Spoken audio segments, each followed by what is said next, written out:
Hello, I'm Eagle Gardens 1 on Instagram, and this is fucking talking shit with Eagle, episode 631.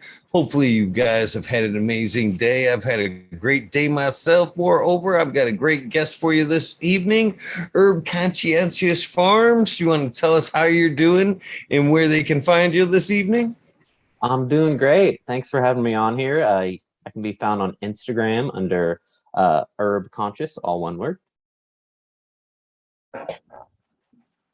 So, thank you again for taking the time to come hang out this evening. Hopefully, you brought something to smoke on. What anything on the tray this evening? I'm still trying to figure out what I want to smoke on. So I've got three different options right now. I've got a tropical gelato that's super good. It's got kind of like the traditional tangy, like skunky ass orange taste to her. And then I've got the last bit of some dog liquor and the work. So just trying to figure out which one I'll pack up.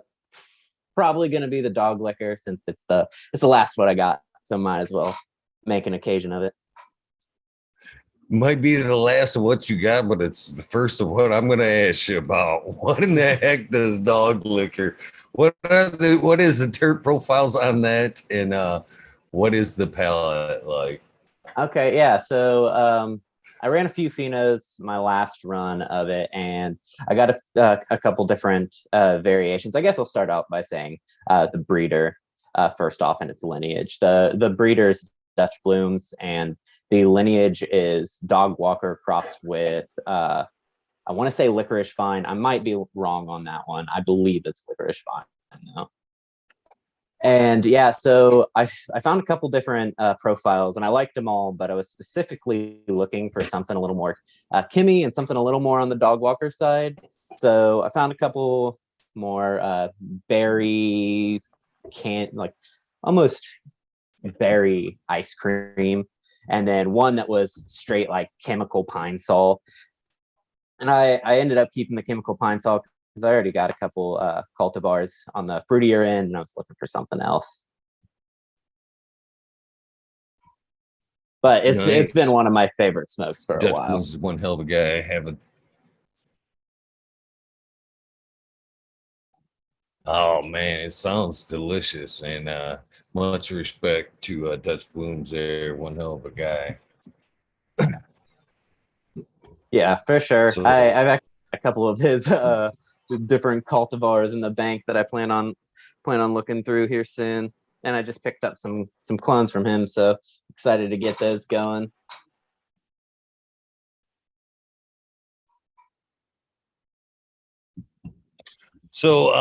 since we can't necessarily see you there, are you a pipe guy or do you prefer joints, blunts?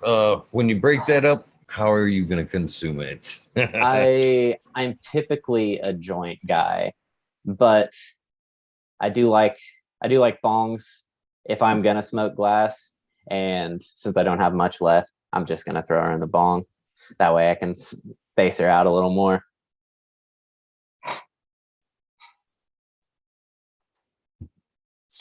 Right on, right on. Oh, heck, we might as well get this going where we usually get it going here. You want to share with us when the first time cannabis entered your life? When was the first time either you used or come across the cannabis plant?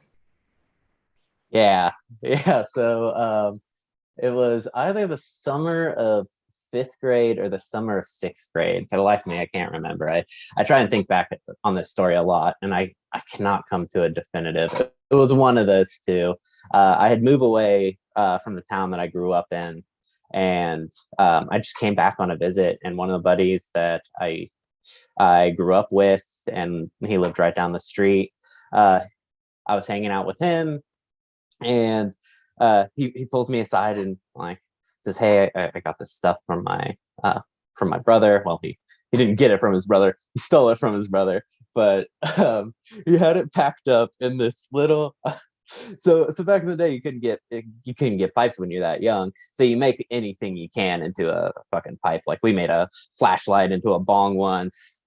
foil pipes were irregular. This one was one of the more crude smoking apparatuses I've used. It was a emptied out chapstick tube with like a fucking screen mesh on the inside, packed with what I think was weed. But yeah, I hit it maybe a couple times, and I definitely fell along with the one of the stereotypes of first time I got high, I didn't really feel anything, which is what makes me think like maybe it wasn't really weed, but if he stole it from his brother, probably was something. But the first time I got actually high, it was probably a year later, so about seventh grade. I was hanging out with some of the friends from the neighborhood that I had moved to, and again, a sibling brought some. He got some stuff off of his sister, and they were all older than me, so I had smoked it before, didn't really think anything of it, and figured, hey, it's gonna be nothing, just like it was the time before. So like, they were actually smoking a fucking gravity bong out of the bathtub. So I go from little chapstick makeshift pipe to a milky gravity bong out of my buddy's bathtub, and just get completely ripped and fell in love with it. We we ended up walking after that down into the woods to this like little waterfall we used to go walk to and hang out at, and I just vividly remember watching for like an hour the water trickle down that waterfall.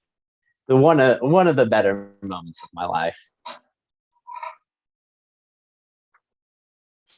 That's pretty awesome, man. Yeah, going from the chapstick tube to the gravity bong is quite an acceleration there.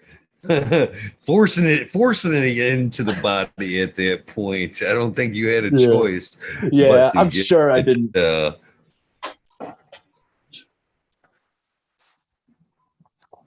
That's funny.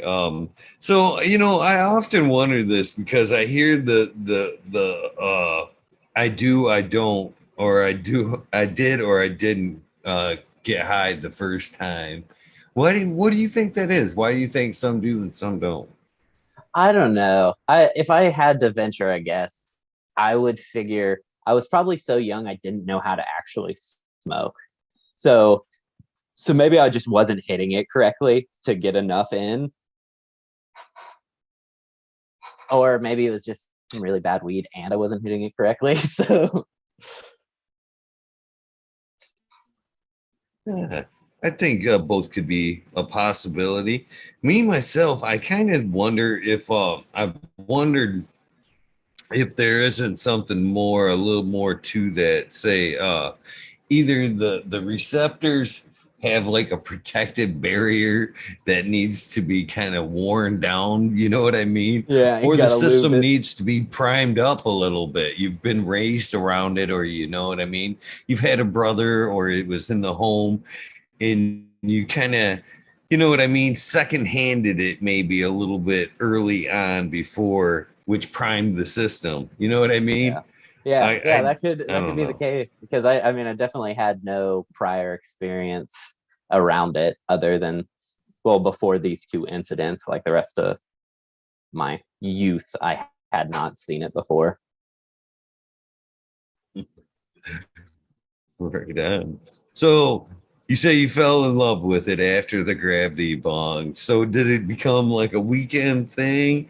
How did it transpire after the gravity bong? So after the gravity bong, I really didn't have that good of access yet. It wasn't like anytime he had some, I was over there smoking it, but it wasn't until I had actually moved back to my hometown and I started meeting up with some of the friends that I knew before. And at this point, it was, and actually, I guess it wasn't even a year later. It was more like half a year, because I moved back the summer of seventh grade.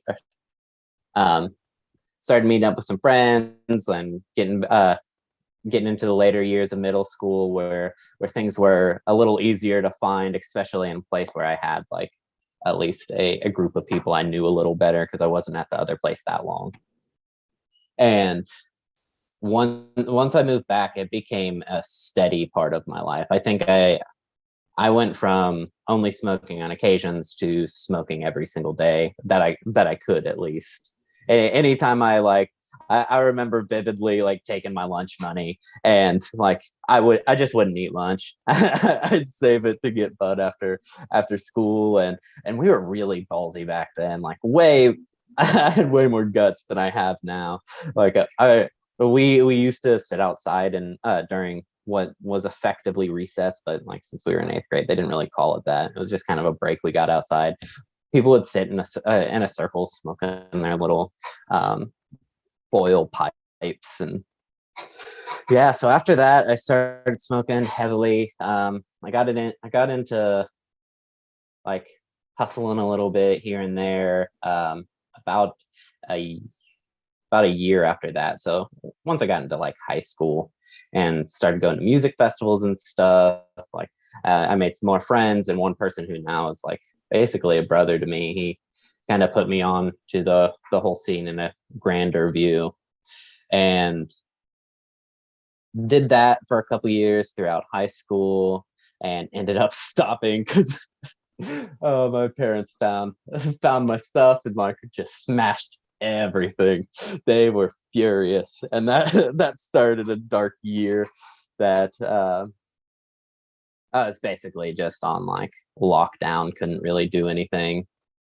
And as soon as I was able to get free again, I jumped right back into it. And then maybe a few months later, I was sitting outside of my buddy's house with him. It was middle of the night. We had nothing left, so we had scraped a bowl and packed the resin, and we're just hitting the bowl out on the back patio, and 2 lights fucking shine on us. And it was 2 police officers, and they took us. They took me back to my mom. Like, of course, my mom was furious, and we had waited for a few weeks to get any papers in the mail, and we didn't get anything that I needed to go to like court or anything like that. So my mom, being the person she is, dragged my ass down to the local police station and requested like to know the status of everything, and like wanted me to kind of get scared straight, you know. But turns out they didn't have anything on file for it. I guess they were just like trying to fucking scare us or something, giving us a break since we probably looked really young. We were like, I don't know, late freshmen, maybe early sophomores. So yeah, after that, she kind of got a little more lenient on it, and like it was more of an unspoken thing. I did it, and she just kind of ignored it as long as I wasn't blatantly obvious about it, and like kept up my grades and everything. And then yeah, it was a part of my life ever since then, and in one way or another, always smoking. But I knew since that first gravity bong, like, I want to grow this plant. Like this is what I want my life to revolve around. So I hatched up a plan. It was very loose at first. Moved to a state where I could legally grow, and then start growing until I could, like, you know, the normal routes, like go work for someone, and then hopefully one day make it big. And as I got older, that plan changed more and more until a little bit after high school. I decided, like, fuck it. It looks like no one can really get into this industry in a cultivation fashion without having some level of capital to their name. Like, a lot of people have either some sort of financial backer, which was never really in the books for me, or they just had money themselves. So I figured, fuck it, I'll go to college for a couple years, or I'll go get a degree, and then I'll get into software development.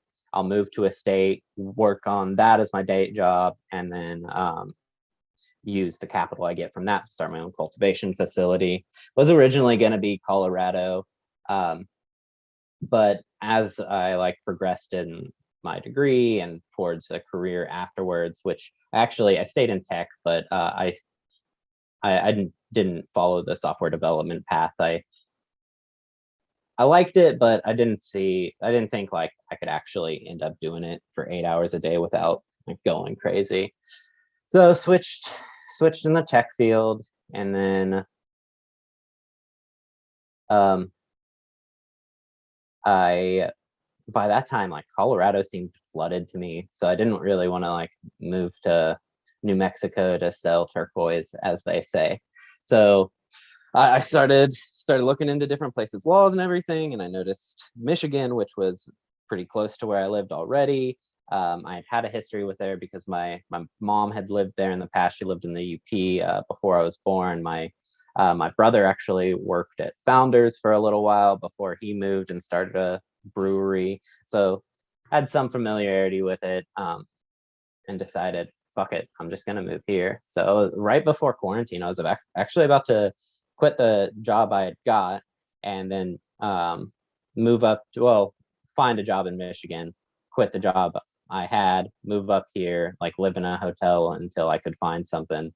But then like quarantine hit and everything, and I was able to leverage that into being able to work fully remote. So I luckily got to keep that position while I moved up here, and then just started growing more. I had grown in the past. It was never anything super successful, like some guerrilla grow stuff, that like some larfy bud that I got. I actually, there was one time it was decent. I pimped out an armoire in my parents' basement when I was pretty young. Like I got the Mylar, put it up on the sides and everything, got a little computer fan, put it in the back as my like exhaust fan, and had a 250-watt HPS in there. Oh boy, did it get hot. But the bud actually looked, but the bud was pretty good. I didn't get to keep it because some stuff went down, so I didn't get the fruits of my labor. So yeah, before I moved here, I didn't have honestly too much actual growing experience. I'd done all the studying. Like I took multiple courses online through some places like Coursera and Khan Academy, which are great resources if you just like want to learn. Well, Coursera has just about everything. They have college courses on most things. I looked at their botany, or I took their 2 botany courses and one of their agricultural courses. While I don't completely agree with some of the stuff that they taught in the agricultural course, it is nice to kind of see what is being done in a commercial fashion and what they have been doing. Because while I don't agree with a lot of it, some of it can be translated over into what I plan on doing, which is greenhouse cultivation. So yeah, moved here, started growing, meeting more people in the community. One of the people you've had on Jet House Gardens, him and a couple other people like Organic Alexa and Lena Consulting. I probably pronounced the first part incorrectly. They put on a thing called the Compost Cup. It was in northern Michigan. It was a great event. Like a bunch of really cool people got together and talked about organic cultivation, everything like that, as well as like the art of composting. And there were some fun events, like we did a late night mushroom hunt and things like that. But that's really what got me introduced into the community up here. And so far, everybody's just been like great. I've met a couple of the guests, like the tropical gelato was actually Paisley Acres gifted me that, and super killer. So yeah, just now I'm here growing and kind of trying to get into the community a little bit more.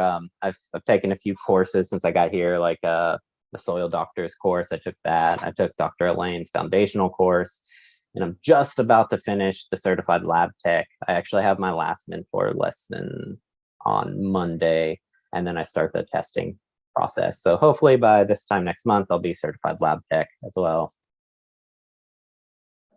And yeah, getting into a little breeding is my next focus. I've been building up a little bit of a base collection of cultivars I think are pretty unique, or that really stood out to me, and I'll start breeding those and then testing the progeny, and hopefully working those, if I find something I like, working those lines for a little while. So I got to take you back a little bit there. So what kind of strains, were available in the beginning, and what were the strains you grew in that armoire there? Tell us a little bit about the humble beginning, and I guess why did you ultimately want to throw those seeds in the dirt? Why did how and why did cultivation come into the picture, I guess, is the real question. All right. Yeah, so the first cultivars, well, I had a bunch of weed before that was probably just some stuff that was imported like from Mexico or something like that. Some brick weed, as they say. But the first like really good weed that I had were some of the ones that are what make, in my opinion, make Ohio famous. Like the old school, not old school, it's about 15 years old now. The Death Star Cup that came from Columbus, and I think it's still floating around in Akron. There's a few different cuts out there. There's one that is extremely musky and just this foul fucking odor that is, to this day, one of the best weeds I've ever smoked in my life. Probably, it's probably my favorite, besides the next weed I'm about to say, which is Lemon G. Just had a really beautiful, like the lemon pledge taste. The smell and the taste like went right hand in hand. But I mean, some other stuff that was going once I started like knowing a little more were AK-47 was pretty big. Cinderella 99. There was another one that was I feel like was pretty local to Ohio. It's called Dumpster. That was killer. Let's see, like if you're familiar with Brother Grimm's work, I feel like that floated around a lot, and a lot of like Barney's Farms early stuff like LSD and Tangerine Dream, those cultivars were pretty popular. And what got me into the wanting to put the seeds in the ground, I've never been one for like the business side of things. I really like, I just enjoy the plant itself, and just really wanted a closer connection to it, and figured the best way for that was cultivation. And like that's what got me into trying out some guerrilla grow stuff. And even though it was never successful, like while I was, or super successful while I was doing it, I absolutely loved it. It was just a super fun time. I loved watching the plants grow. And I've always been the kind of person where like I'll get into something, I'll get like really hardcore into it for a few weeks, and it's like, okay, I've had my time with this, I'm going to move on to the next subject. But cannabis, just for some reason, it's never, I've never moved on from it. It's always stuck around, and I hold the early years of my life accountable for it. Just the connection I got to my friend groups from it, the enjoyment I got from like trying my cornfield grows and stuff like that. It's just something I could never shake. Even when like there was a period of my time where I couldn't smoke weed for about a year, and immediately, as soon as I could, I went right back to it.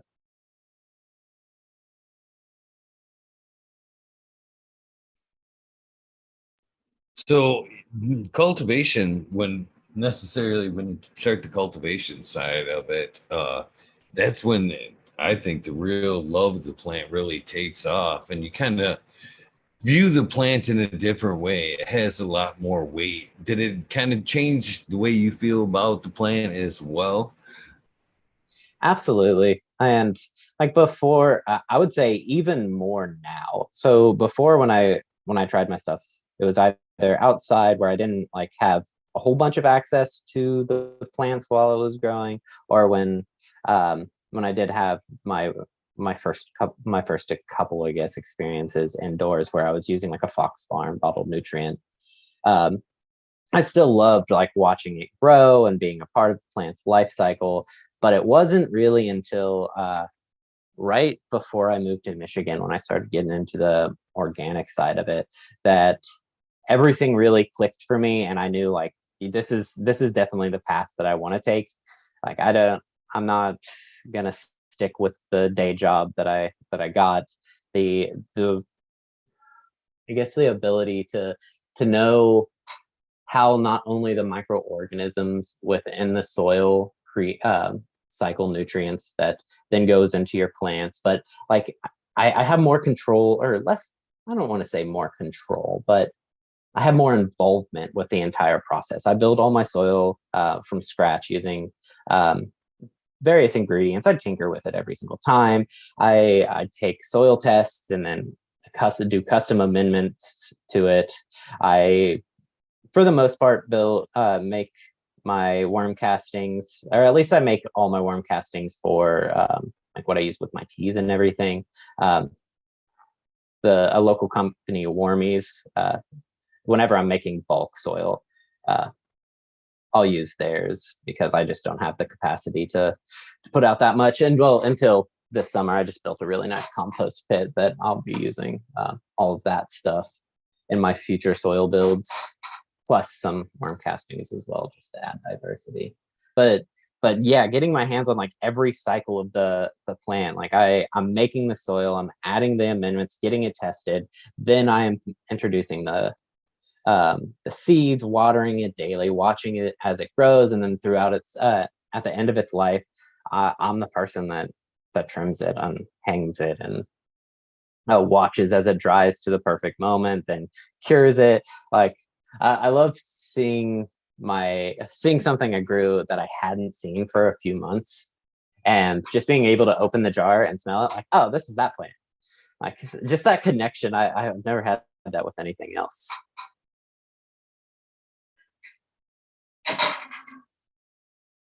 Think that connection comes to the plant spirit medicine side of things. Basically, I've kind of listened to a few forest bathing books and a few plant spirit medicine books, and basically, you have to make that bond with the plant as for it to be a healing type experience for you. And I think that's where, sniffing them jars, that terp profile kind of comes into play. It's kind of like, going over people a little bit. You don't always agree with everybody, but there's always that one that kind of stands out. And I find that's with the cannabis, there's always that one you've kind of unspokenly made a deal with. You know what I mean? You're the one. Come with me. Yeah, absolutely. I appreciate that about cannabis. Yeah. I think that goes back to like the Death Star. I haven't seen it, or at least what the cut that circulated around in my group. I haven't seen that cut in probably 10, 15 years, but I can still picture exactly how it smells. And like it's one of those ones that when you take a hit, like your forehead starts sweating a little bit. I can perfectly picture all aspects of it. And I have very few memories that are that vivid. But yeah, I think you asked about some of the cultivars I'm working with right now. So some of the stuff that it's been really interesting me uh, is a lot of Lime Rising Nicks farm, or Lime Rising Farms work. Dutch Bloom's work, like the dog liquor, is something I've been really liking. And then some of Mean Gene's stuff. Like I just grew out some of his. I believe they were untested, like just a small drop that he did. It was KD1 crossed with Ghost Lime Pop, and that was fabulous weed. I really wish I would have saved a cut, and I didn't at the time. Um, I had messed up some parts of the back grow just in the early parts. So I really wasn't thinking about saving anything. And then towards the end, I was like, oh shit, I probably should have like re-vegged that one, but I still have a decent bit of seeds. I'd rather do a full pheno hunt and see what else I can find in there. But it had really nice, like it had like almost a sour diesel side to it, but at the same time it was a little floral. And I really liked that floral note mixed with that sour like musk. But the Lime Rising's work, stuff that he's bred that I'm working with right now, like I have one pheno of the work that I really like. It's just the most pretty fucking plant I've ever seen. It's straight like purple with super trichomy. While on the plant, it has like a lime Skittles smell to it, and I think that translates pretty well to the end product.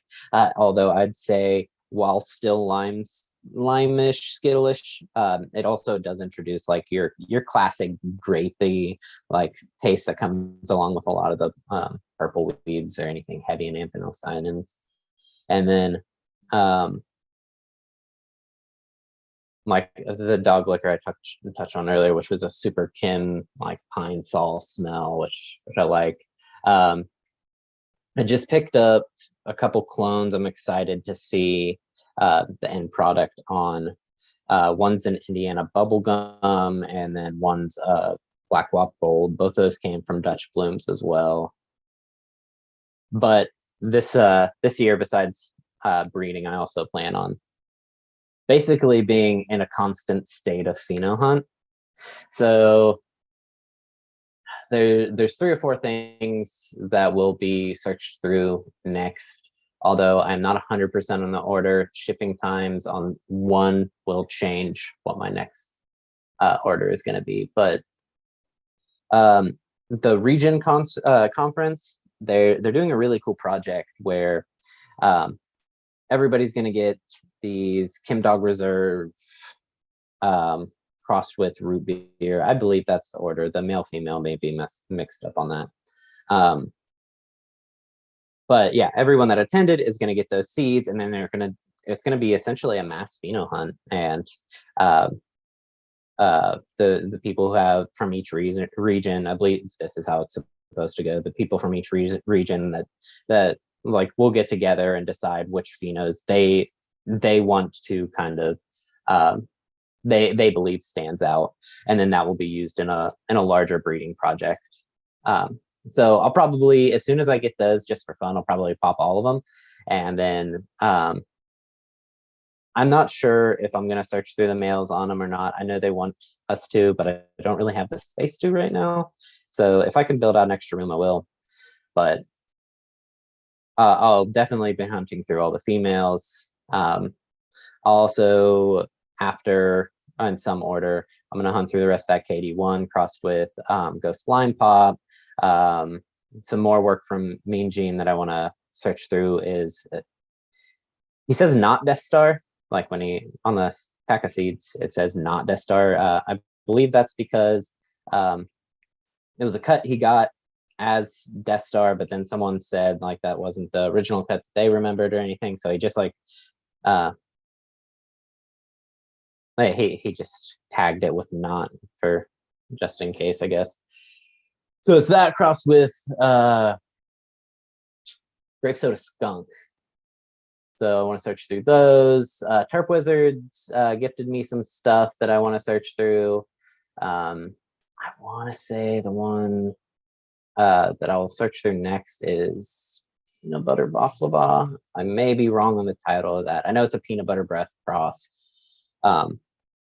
And then he also has a Northern Lights one that I'll probably search through as well, because I've always wanted some nice Northern Lights. And let's see.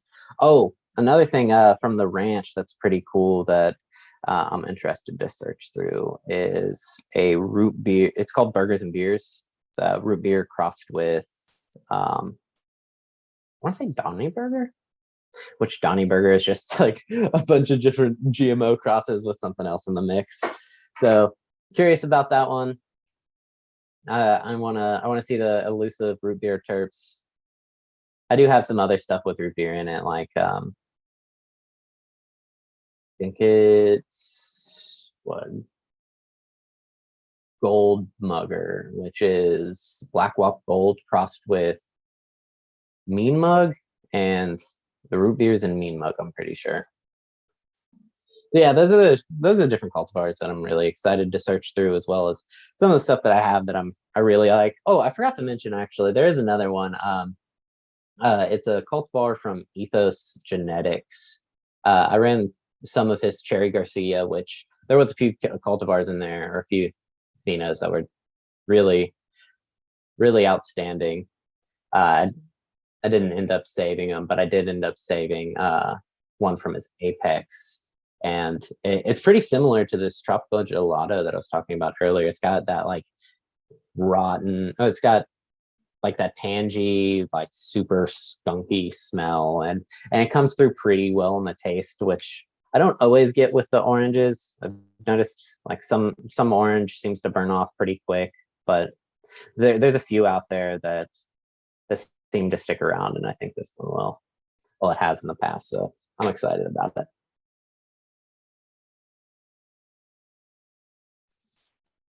Right. So I gotta ask, you say you do a little bit of soil tests there. How much changes do you really know between the runs? Do you test every run, or do Yep. you do a few runs and then amend, test and amend? Yeah, so I do amend every, or I do test every run, but that speaks to the way that I have my pot set up right now. So I'm running 15-gallon pots instead of like a 4x4 bed. If I was running a 4x4 bed, I probably wouldn't test every one. I'd probably go a rounder, 1 to 3 rounds, somewhere in that range before testing. But in the 15-gallon pots, I find there's really just not enough media for me to not test every single time. Like I always end up amending. So I'll test, I do typically 3 amendments throughout the flowering cycle, and one's done right at the very beginning, and that is immediately following the results of a soil test. So I'll, after I've harvested my plant, I'll give it a week or so, test the soil, send that out. That usually takes about 2 weeks. I send all my stuff off to Logan Labs. And once I get that back, one cool thing about the soil doctor's class is he really helped with being able to add amendments and judge, for the most part, what the end nutrient concentration is going to be, like depending on the amendment you're adding, of course. And I'll kind of change which ones I add. I change it up. I try not to stick to the same thing every single time. And I'll start out, I typically try and hit around 200 ppm of nitrogen, and then I don't really with my cations, I don't really shoot for a specific concentration. Like I have one in mind, but really what's important with that is the percentage. So like I typically search off the top of my head. I believe it's like I try for like 60% calcium and about, I want to say it was around like 20% magnesium, and then like within the 15 to 20% potassium. But again, that's really just because of the pot size I'm using. The 15 gallons, since you have such little media, I find it hard to not amend, where like a lot of people can get away with actually not doing any top dressing at all and just adding some high quality compost. But a lot of times they're doing that in like a raised bed, which is way easier to control simply because you have far more media to work with, and your plant roots have more media they can access, as well as like the concentration of nutrients. While it may be the same, there is significantly more volume of that material in there.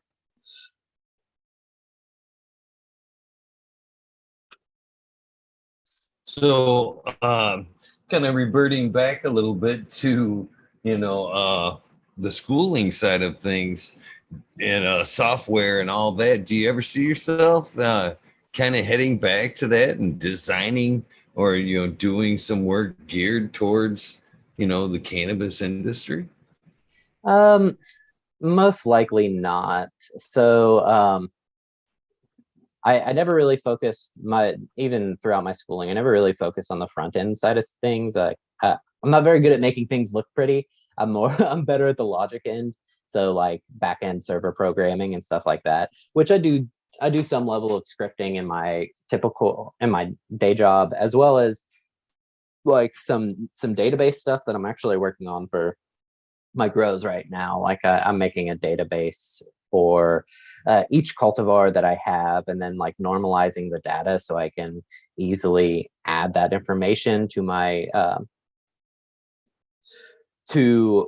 different tables for like each grow that I'm making. So like each grow will have a table that has like information about it, and then it will all reference a different database that shows which cultivars are in that, and like different information about the cultivars as well, and what I've seen in the past. And I'll be able to use the different tables to see different trends. So and like that's really where I want to integrate like the software development as well as my other IT background into my cultivation, is being able to track changes within my grows, because I want to incorporate a lot of what I've learned from Elaine's class and test different fungal to bacterial ratios. Right in the 15-gallon pots is a little difficult, but once I move everything over into multiple beds, I'll have a better time testing that. And I'd like to see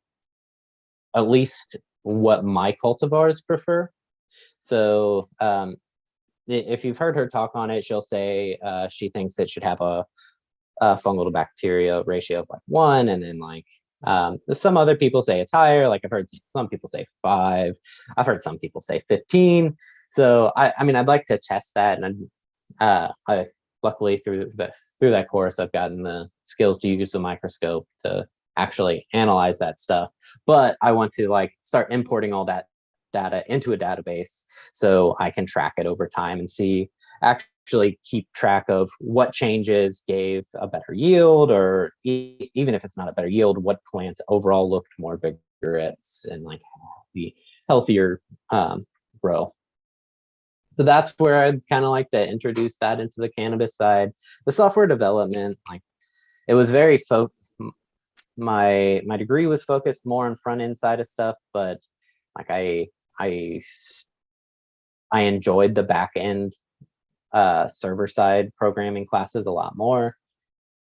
And then I like over time I just kind of got bored of it. I can't do it forever. That's why I like being able to incorporate just like little segments of it in, because I like it scratches an itch. It's fun to do every once in a while, but it's not something I can do for like a career, at least software development.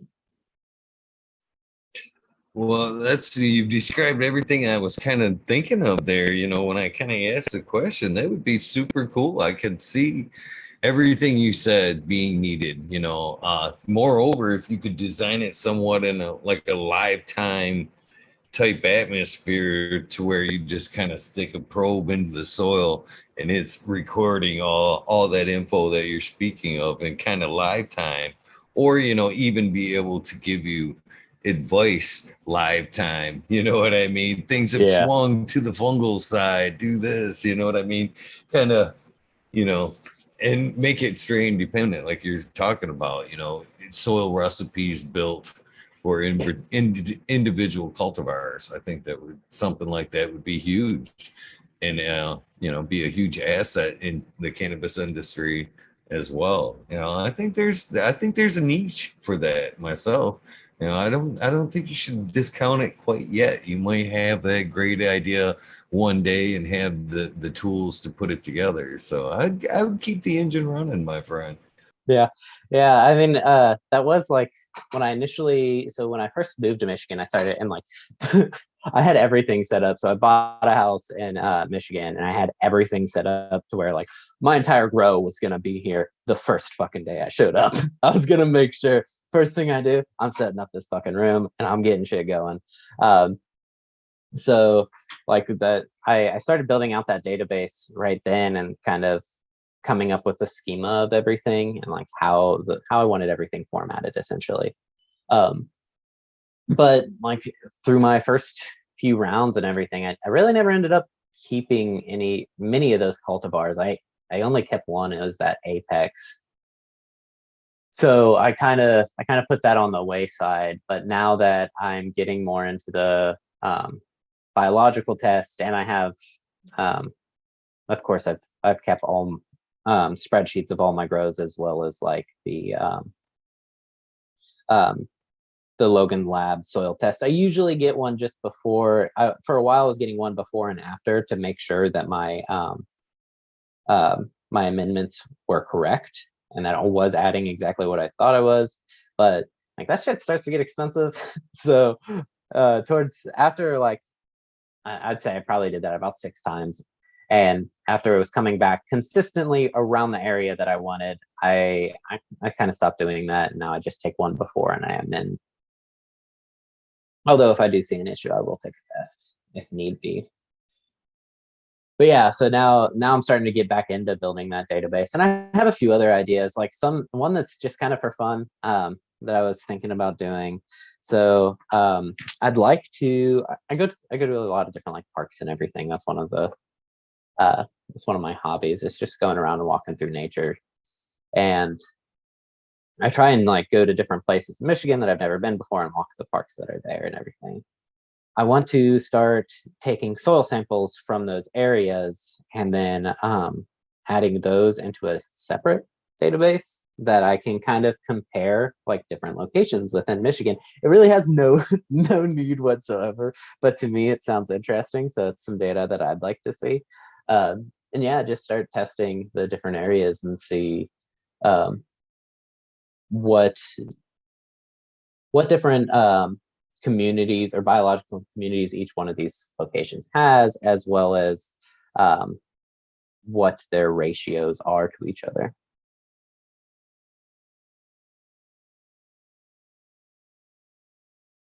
I think that that's a pretty good idea. You know, you never know what impact it will actually have until you start, putting things together, and then you actually have that aha moment. So I think that's pretty awesome that you're pretty inquisitive in that type of manner, as well as you like to see new places in an awesome state as well. Yeah, I love it here. Like before, when I initially moved here, I thought like, okay, I move here for a few years, get my cultivation facility set up, and like run with that for a little while, and then see where it takes me. I don't really have any plan to leave.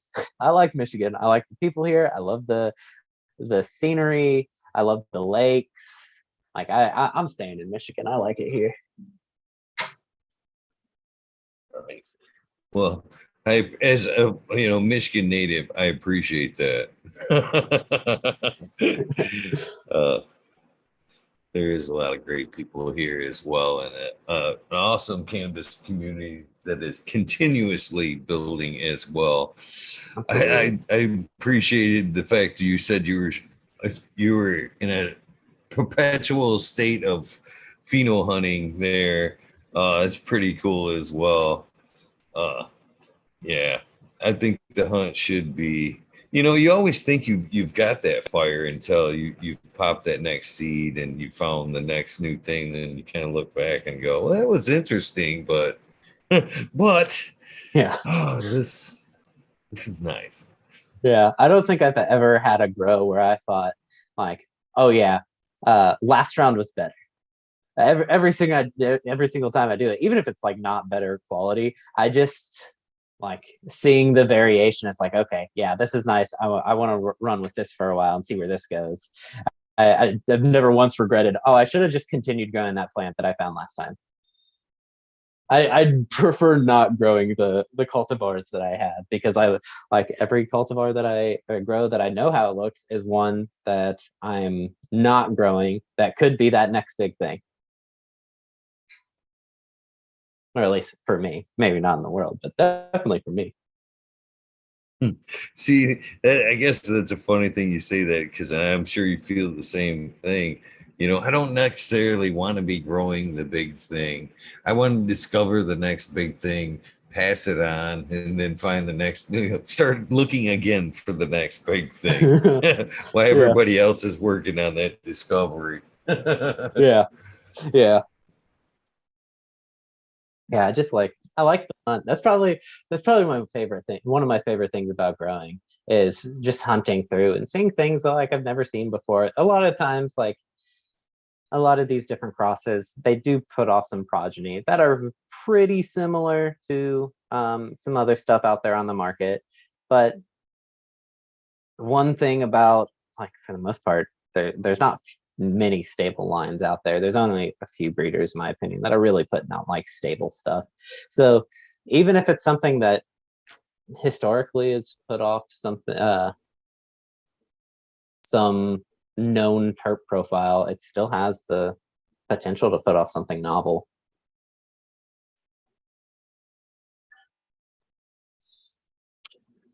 So you said earlier as well that you've studied in the botany side of things. How much do you think that directly correlates to the cannabis plant? Is there a lot of stuff that you can directly apply, or is it one of the things you have to take some of that knowledge and just jump in and figure out the cannabis plant? Take that base knowledge and then still have to unlock the plant. Yeah, so the courses I took in the past were really more like plant physiology and like kind of just an understanding of how plants work in general and less like a cultivative side of things. So since at that time, like, I was living in an apartment, like saving up funds to move here, I didn't really have access to grow at that time, so I figured, fuck it, I'll just start learning more about plants in general and how they operate and everything. And while I mean, I guess I honestly don't use that information a whole lot, I guess, or at least directly. I feel like just having that knowledge can help guide decisions, even if it's like on an almost subconscious level. So yeah, it wasn't really like I did take one class that was on an on like large ag or big ag, and some of that stuff it doesn't really translate to my indoor, but it translates to like some different theories that I've been having about outdoor. Like for instance, one big issue with cannabis that I hear about a lot is like pesticide. And one thing that I'd like to test that they brought up in one of the courses that I was taking is using a windbreak of trees that can like uh, block off incoming pesticides and really just anything that would come in through that channel. So like different little things like that I find interesting, as well like as like some of the solutions that they're using out there that I don't believe I don't particularly believe in. I'm a pretty pretty stern organics guy now, so I'm not a fan of the bottled nutrients in big ag. But some of the stuff that they talk about, like, is kind of interesting. Like there's one thing they'll do where they'll make sure the drainways um, have a plethora of different plants within them. So the water that is running off with that excess nitrogen and going into these little storm drains and everything, that excess nitrogen, at least in some level, can be taken up by the other plants that are there, rather than having like a graveled off storm drain or something like that, or something that you like continuously hack down and um, basically just like dead little grass. So I guess a long way of saying I don't directly use it, but I feel like it subconsciously directs my opinions and uh, tests towards things. Do you think you'll get more towards a bed style type grow at some point? Uh, I think there is a bigger relationship, kind of as you're talking about. There is like buildups in the soil. I think a bed can help that. To be honest with you, as you're talking about, another plant could take up some of the access and even things out there. Do you believe that plants kind of communicate and pass things back and forth a little bit there? Absolutely. Yeah. So my end goal, like I don't want to be grown in indoors in pots. Uh, if I am growing indoors, my end goal will be raised beds. But ultimately, I'd like to test the waters with a mixed environment greenhouse, not a completely environmentally controlled, but um, at least to some level of control and like a supplemental lighting and that sort of deal, and with some like light depth. That way you can like push the seasons, because the outdoor seasons here aren't super long. Um, so that's my end goal, and I'd ideally, well, not even ideally, I'd like to utilize the composting systems, as well as like some different regenerative agricultural practices from a variety of different places like KNF and stuff like that. Um, but while I'm indoors in these pots, really the main reason I'm sticking to the 15-gallon pots right now is because I was trying to do multiple different tests at once, and like test different nutrient concentrations to see what works best for some of the cultivars I'm growing. And um, that was easier for me to do in a 15-gallon pot compared to a 4x4 raised bed. Um, if I was using a 4x4 raised bed, then I could test like one thing, but I'd take up all that space. Where if I'm using just a 15-gallon, I can run a bunch of different tests in a smaller space. But going on to your point about communications between plants, I'm not sure if you're familiar with Dr. Suzanne. No, I'm going to pronounce this incorrectly. Dr. Suzanne Simard. She is a doctor out of Canada, and she's one of the people that are kind of, I don't want to say held accountable, but one of the big people behind the mycorrhizal communication network in forests. And that, I mean, that's a fairly widely adopted theory now, that is how plants communicate, or in natural systems, is through not just their root systems, but the relationships with the bacteria and fungi around them. And it really helps to the point, like with, so if you think about a plant's roots, it can only access so much material, or it only comes in so much contact with soil, and nutrients are exchanged solely in the rhizosphere. So if you're thinking about how much surface area that plant's roots take up, it's relatively small. But if you add in a mycorrhizal connection, not only is it expanding off on these plant roots to now add greater surface area and increased nutrient uptake, but that can connect with all those different plants, and it can actually use that as communication of like, hey, geez, I am out of phosphorus over here, and then there's another area that has sufficient phosphorus, and it sends it over. And it's kind of cool. She's put a couple books out that they're not focused on cannabis at all. They're focused on forests, but it's cool how she came to the conclusion of the mycorrhizal network, or at least initially started identifying that, hey, there might be something more to this.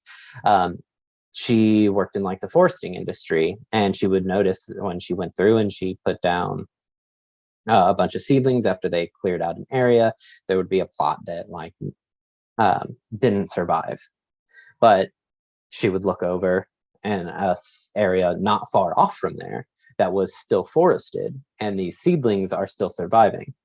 And eventually she made the connection where it's actually mother trees within forest that once these seedlings come up, their roots interact with the mycorrhizal network of the forest, and these mother trees are able to help provide nutrients for these saplings.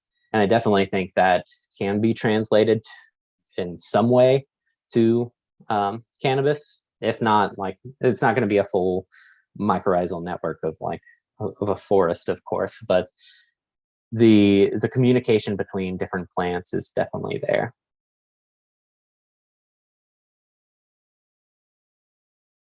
I believe so as well. And that's, that's one of the disheartening things I think about the pots versus the bed things. And I'm getting back into the soil and I'm getting more and more serious about it myself. But I'm wondering does a bed to get smarter? Do the microbes kind of get smarter and kind of know how to dictate your environment, you know, a little bit more in time? Are you resetting, the whole network over every time you flip that soil and it re-inoculate? Are you dumbing the soil down a little bit? I wonder, as I dip into the organics thing and, realize how smart microbes really are, the second brain in ourselves. I can't help but wonder if it works the same way in the soil. They get a little bit more intelligent as time goes on. Yeah, absolutely. And I think a lot, like, so with my pots, I still, even though they're only 15 gallons, I don't dump them out ever. I just hack off the top, and then I'll add in a couple teas. If I'm not going to be using them for a while, I'll add in a cover crop just to ensure that I'm getting like some exudate exchange from from growing plants. And I believe that helps keep my my soil community around. But one of the things, like, if you are taking out your plant, if you are like remixing your soil every time, then you're definitely degrading the community that was built over the couple months of flowering or however long you had those plants in there, because the microbial community is really driven by the plant itself, as well as like all the other plants up there if you're using like a cover crop or something like that. So if you go a period where you don't have a plant up top, then essentially you're not feeding the microbes, because your microbes are fed by the exudates the plant puts out. And if there's no plant to put out the microbes or put out the exudates, then the microbes don't really have anything to eat. And you can, to a level, like you can add things on top, just in a similar fashion of like composting, where you like do a chop and drop, and you're feeding the microbes there. But I don't think it builds the same community that having living plants in there always. And that's where I really think the raised beds,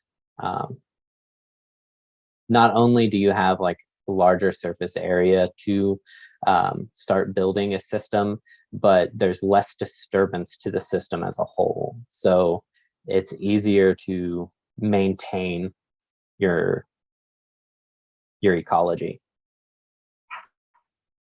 and you're consistently growing. So like you were saying, they're getting smarter, then you are essentially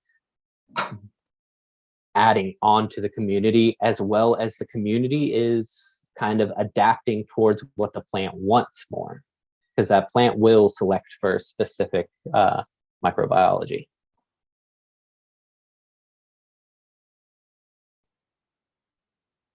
So I heard you say earlier on too, when you started the cultivating side of things, you kind of, fell in love with the plant and it's never stopped since.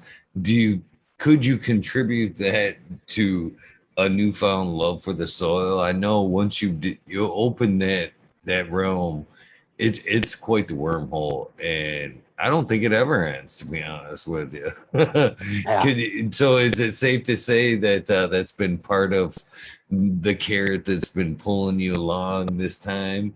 Isn't just quite the cannabis plant, but the love for the soil as well? absolutely, absolutely. Yeah. So I mean, like I said earlier, I'm kind of the type of person where like I get hyper fixated on a certain subject. Like I learn about something and it's like, okay, I need to know everything about this, and I'll focus on it for a few weeks, and then I'll go off to something else. And like, organics fills that niche so well in my life, because not only can I deep dive into one subject for a few weeks to a month, but after that, I have a entire network of different subjects that I can like branch off into and start deep diving into, and it's a, like you said, it's a never ending rabbit hole.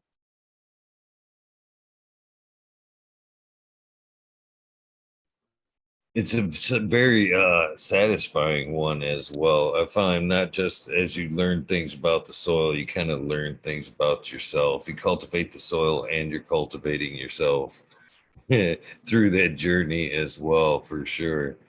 Uh, and I think that's no no no coincidence that cannabis organics is kind of being pushed to the threshold, to the front in a trying time where people are need a little work. You know what I mean? They need something to kind of bring them back into uh their proper place in nature, to be honest with you.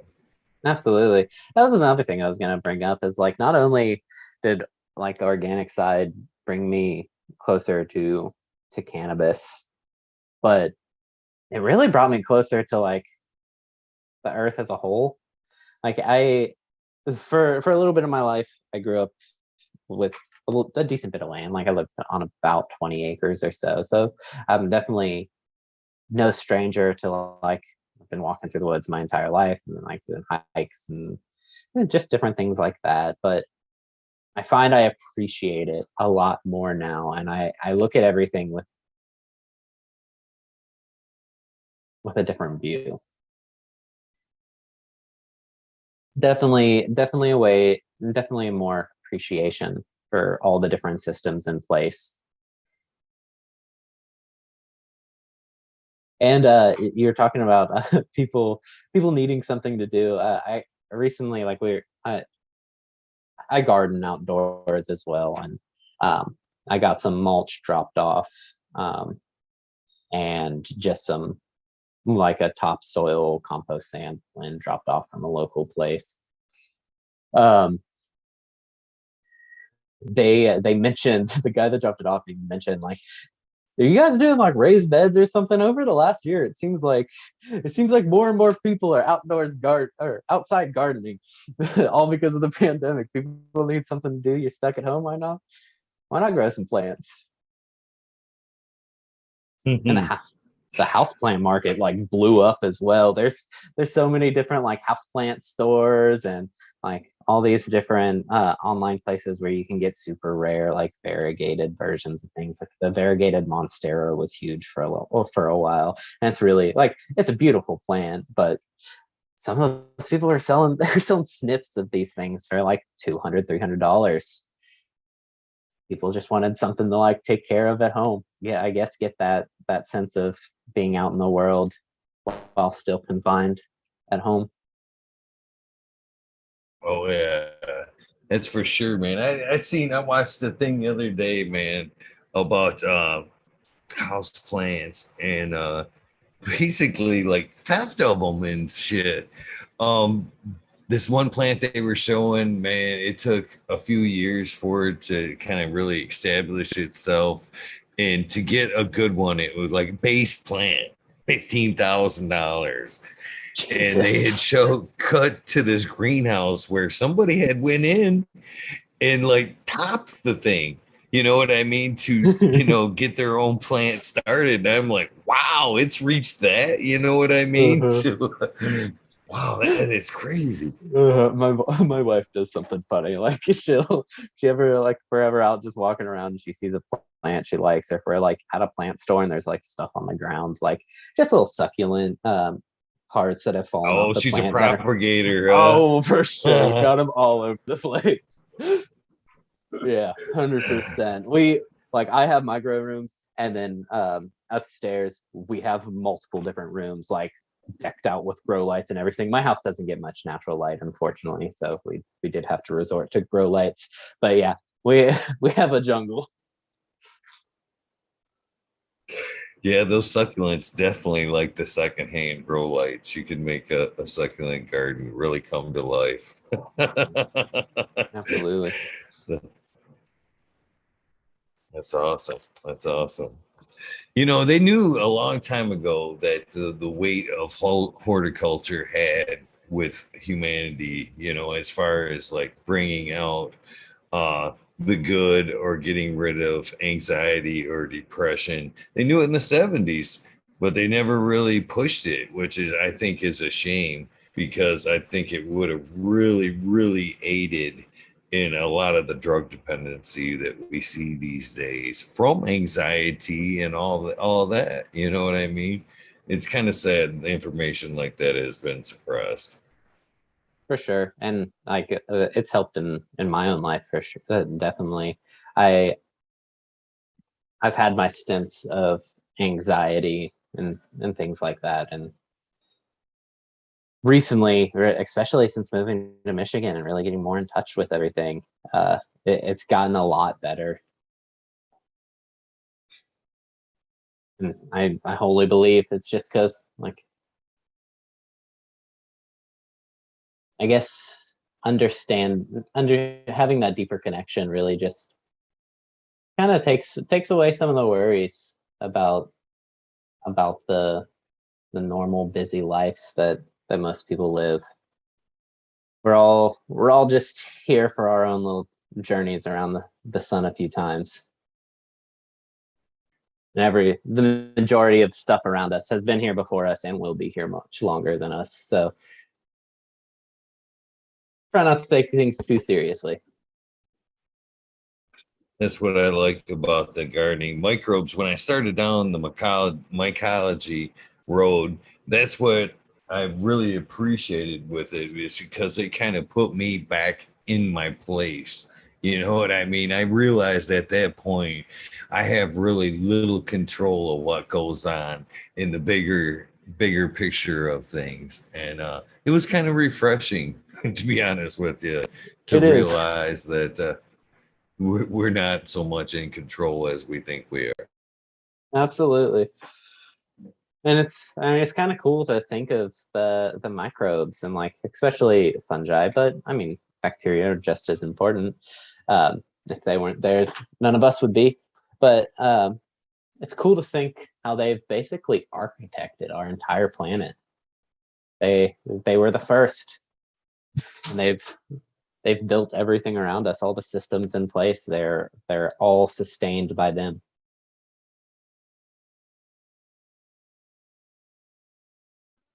I jokingly say a lot of times it's through that journey that I kind of realized that we could possibly be alien, you know, to this planet. You know, if you stand back and look at things, you know, from nature's perspective, we're the ones that kind of stand out like a sore thumb and are kind of the hiccup in the system. Yeah, yeah. It's a kind of cool thought process of, like, what would happen if a meteorite with uh, microbiology from our planet hit somewhere else? Like, what did it inoculate there? Because there are definitely some microbes that can withstand the vacuum of space. Water bears being one. Water bears are really cool little creatures.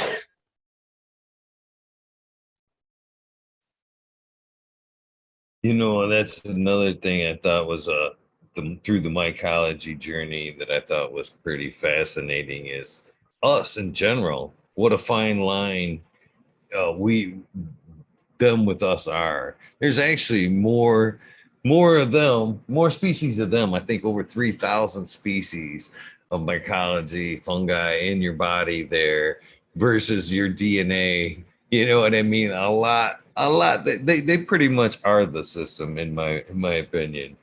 Oh yeah, It's kind of super fascinating. there's more microbes in your body than cells. We are more microbes than human. And the funny thing about that is they're finally regulated by our body temperature. You know, if they Mm-hmm. could find a way to survive in the higher heat, then we wouldn't survive. They would actually kind of take over. Yeah. So moving forth, I guess here, you kind of talked about the compost cup. What did you enter there? Let's talk about that a little bit. How was that?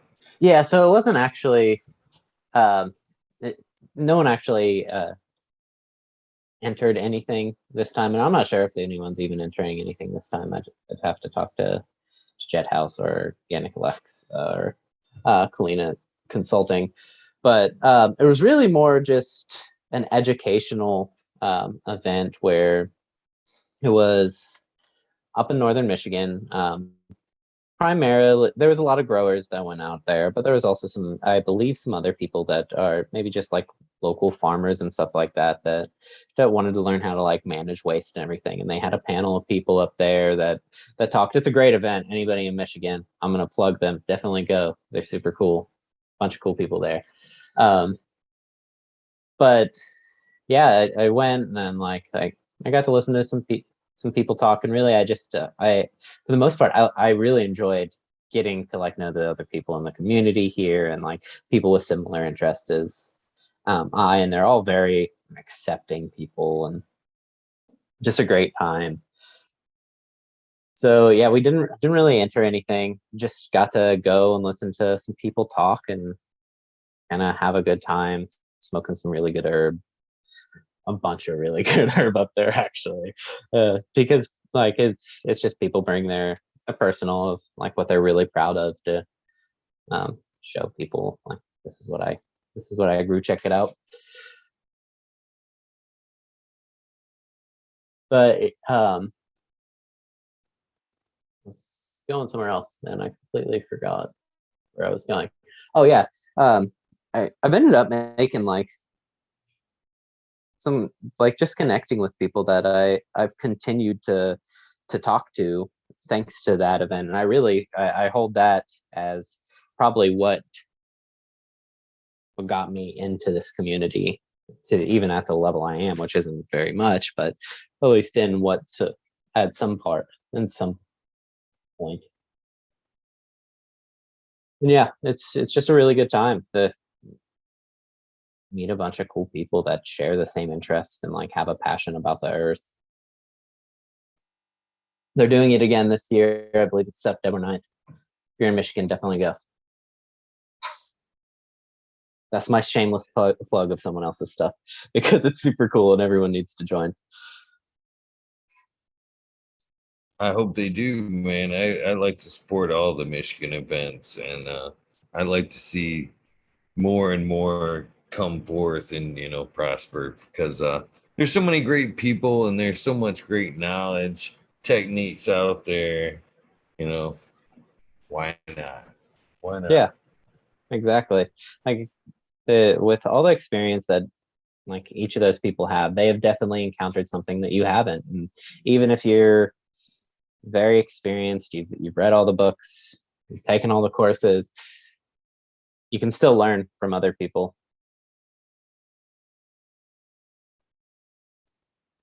But it is coming in close to 1 o'clock here now, so I got work in the morning. I probably will be hopping off. I wanted to say thank you so much for having me on here and like just letting me say my story a little bit. I appreciate it, and what you do with the community and giving everybody kind of a spotlight and just an outlet to go over the things that they're interested in, the different facets of cannabis that they're passionate about is really awesome, man. I appreciate those kind words, and as I talked about the last few days when people ask who's coming on the show, and I told them you were coming on the show. A lot of great things were said about you. He's a nice, great guy. I got to meet him at the Regen conference. A lot of great people had some nice things to say about you. So I respect you and what you're doing in the community as well. And I hope that your dreams of becoming a greenhouse grower and all that come true, man. I hope to see more of you. I hope to catch up with you at one of these events sometime soon. And I thank you for your time, my friend. Yep, thank you. Keep on keeping on. With that being said, I'd like to tell you a couple of things, how things go around here. Basically, there's the spotlight episode that we've done tonight. Check. Please keep that Zoom invitation. Please keep that Zoom invitation that I sent you handy It is good anytime there is a Weed Nerd World episode. Monday nights, 2 a.m., which I understand is a little late for you here. But I'm trying to work on to do a little bit something a little bit earlier for the daytime folks, but to get them East involved Coasters. as well.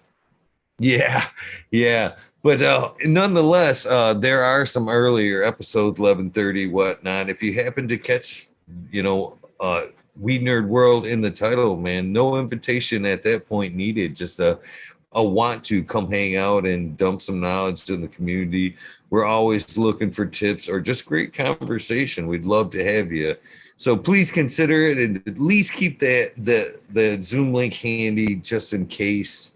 Again, we'd love to have you in any Weed Nerd World episode. With that being said, the other thing I'd like to get from you before you go is a silly thing that I call the soundbite. And at some point, this will be used for commercial for your episode. What the body of what I'm looking for is, hey, this is Eagle, and I'm on fucking Talking Shit with Eagle, episode 631. You can put anything you want before or after that, as long as it's got that in there somewhere. I would be completely grateful. And I am ready anytime you are, my friend. All right, this is Herb Conscious, and I'm here fucking talking shit with Eagle on episode 631. Right on, my friend. Thank you so much again for your time, your knowledge, and I hope to hear from you or catch you at one of these events very soon. Absolutely. Yeah, the next time I'm on and I see that you're doing something, I'll definitely hop on and just shoot the shit with everyone. Oh, I forgot to tell you too. The other ways you can find a Weed Nerd World is randomly. Like tonight, basically, I told you before the show is the time slot is open from 11:30 to 4:20 nightly.